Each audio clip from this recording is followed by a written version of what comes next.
Hustisya, yan naman ang panawagan ng mga kaanak ng mga nasawi sa nahulog sa bus.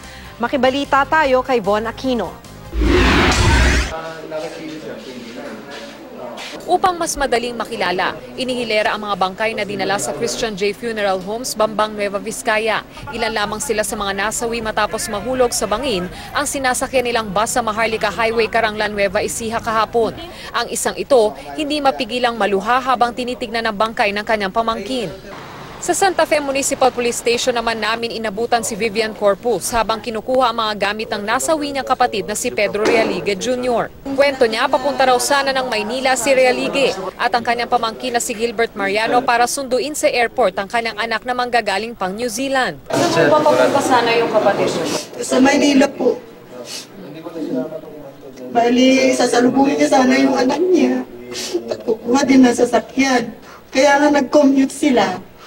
Para yung bibili na sasakyan nila pabalik ng Porto. Galing po ng New Zealand, tapos ikakasal sa Biyernes yung kapatid niyang panganay. Kaya siya uuwi. Panawagan niya sa operator ng Leo Maric Bus Company. Dapat alam niya yung pananagutan niya sa mga nabiktima niya.